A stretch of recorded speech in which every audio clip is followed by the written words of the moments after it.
ধর্মীয় অনুভূতি দিচ্ছে। বাংলাদেশে আপনারা জানেন শেখ হাসিনা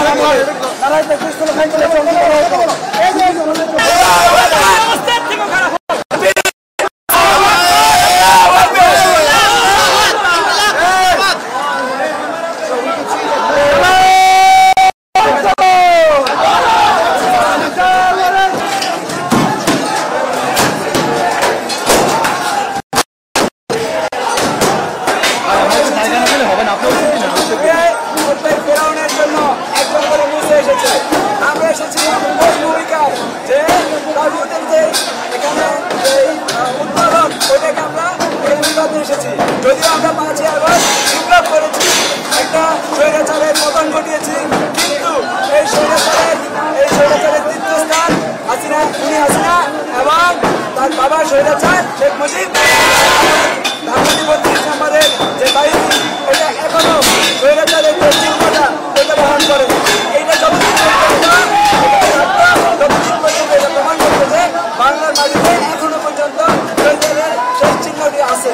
এবং আজকে আমরা এটাকে ঘুরিয়ে দিয়ে প্রমাণ করলাম যে থাকবে না।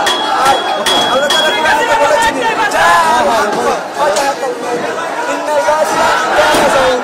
চলে এসেছে এবং মিথ্যা বিলুপ্ত হয়েছে।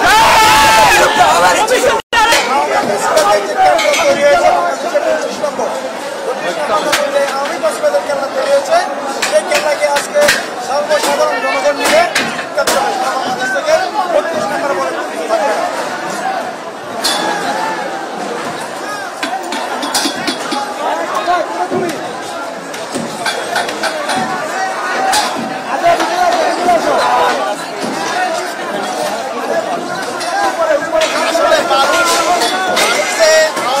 এতটা ঘৃণা করে, ছাত্রলীগকে এতটা ঘৃণা করে, হ্যাঁ ছাত্র সমাজ সেটা দেখিয়ে দিল আজকে। হ্যাঁ তাদেরকে যে মানুষ এতটা ঘৃণা করে, তাদেরকে যে মানুষ এতটা আমি ছাত্রদের সহযোগিতা করার জন্য ভাই পৃথিবীর সরকারি কলেজ থেকে এসেছি বাংলাদেশে বেশিরভাগই আন্দোলন শুরু করেছিল মানুষকে হত্যার মাধ্যমে তার এই প্রতিফলন আছে হাসিনা সরকার পাচ্ছে। তার ভার ভবন, তার বাবার শেষ স্মৃতি, মুজিবের শেষ স্মৃতি পর্যন্ত ভেঙে গুড়িয়ে দেওয়া হচ্ছে।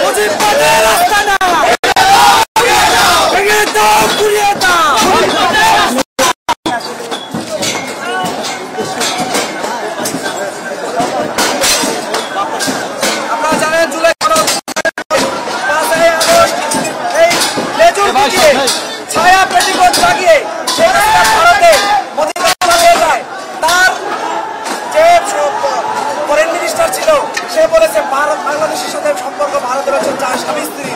তো আমরা সেটারই প্রমাণ দেখলাম 5 তারিখে। তো বাংলাদেশ থেকে 2000-এর অধিক ছাত্র জনতাকে গুলি করে হত্যা করে গণহত্যা চালিয়ে শেখ হাসিনা ভারতে পালিয়ে যায় এবং পালিয়েছে সে বাংলাদেশকে অস্থিতিশীল করার জন্য। এখন যে পায়তারা চালাচ্ছে তার এটিএম দিয়ে, সেটা তারই ধারাবাহিকতা। আজকে আপনারা দেখছেন যে ভারতে বসে সে বাংলাদেশে নাকি ছাত্র জনতার উদ্দেশ্যে ভাষণ দিবে। আপনারা সেটা প্রত্যাখ্যান করে তার বাবার ছিল বিচলিত এই 32 নম্বর যেখান থেকে ফেস্টিভ্যালের সূচনা হয়, সেই ফেস্টিভ্যাল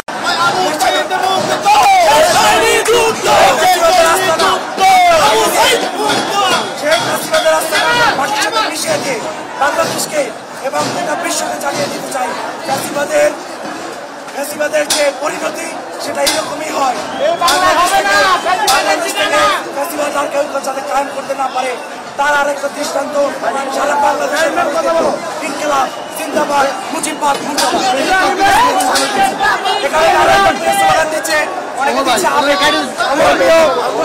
ধর্মীয় অনুভূতি দিচ্ছে। বাংলাদেশে আপনারা জানেন শেখ হাসিনা